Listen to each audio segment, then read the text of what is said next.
So, why are kids drawn towards play that is frustrating for them? Because there's a reason. And I just found this so fascinating when I started learning about this. And I was like, oh my goodness, my mind was kind of like blown. It all made sense to me.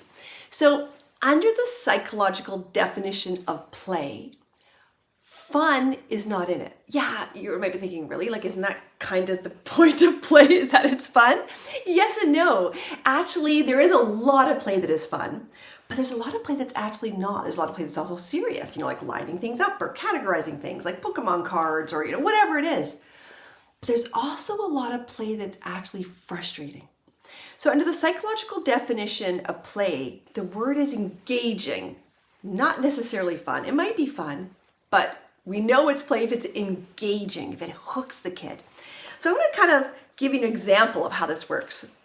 So I have 3 kids, but when one of my children was younger, when he was around, let's say 4 or 5 years old, he loved to play Lego.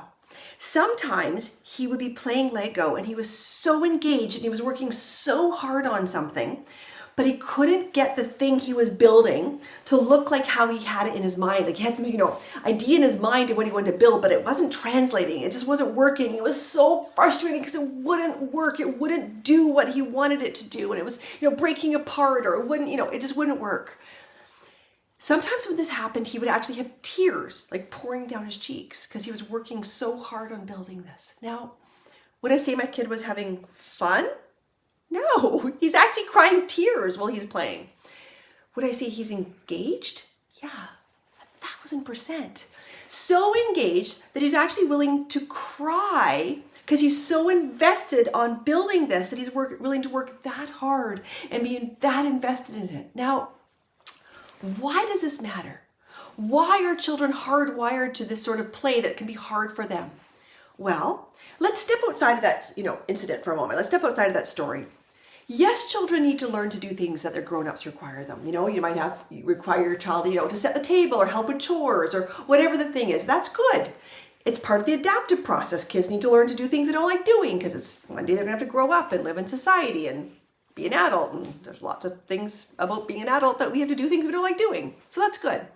However, free play is wiring the child's brain in ways that's different than that. Let's look at how.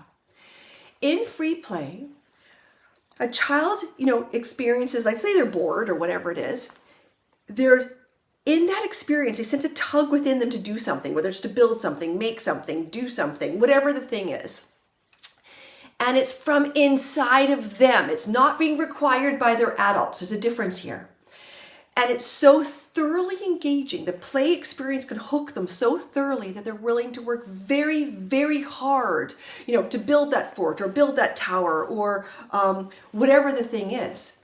And there's a difference, and this is important because what happens then is that the child's brain wires getting through a frustrating experience on their own.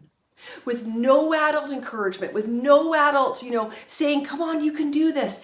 The play experience is enough. The engagement is enough to get them to do it. They don't need anything else.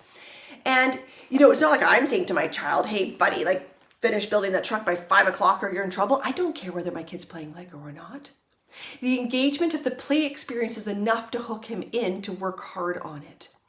Now, this matters because it wires the child's brain so that eventually when they're doing their homework when they're older, or they're, in university or college or whatever it is, and then they have something that's really hard, their brain goes, oh man, this is hard. And their brain goes, it's okay, buddy. We've been here hundreds of times. You're going to be just fine. The brain recognizes it. And here's the thing, is that you cannot teach a brain to wire. Brain wiring is the result of certain experiences in which the brain wires. You can't tell a brain to wire and it wires. And so children who've had, enough boredom, enough empty time in their life to fall into some play will often be drawn and hardwired to some play experiences that are a little bit hard, a little bit frustrating.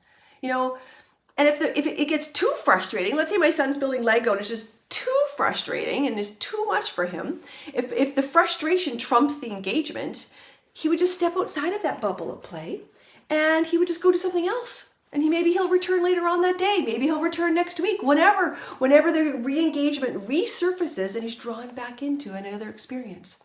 Like, think back to your own childhood for a moment. The things that you might have done in sort of gentle, quiet times of boredom that you probably look back and go, that's really funny now that I think about that. Like for me, I remember building playing cards building houses out of playing cards, I should say. And every time I'd go to put the roof on my playing card, it would collapse. And I would just do this over and over and over. Obviously, I was practicing again, because we're hardwired to some play experiences that allow us to practice being frustrated on our own. And our brain going, we can get through this. And then the brain wiring happens to survive it. It's pretty fascinating. Play is this incredible world where it wires our children's brains towards frustration and aggression and anxiety and all these things. And it's pretty neat. So just remember that. Play is engaging, not necessarily fun. So sometimes, you might look around and see your kids are playing and they don't, maybe they're pretty serious. Or maybe they're even frustrated. And it's okay. Play's doing its work. Nature is doing its work.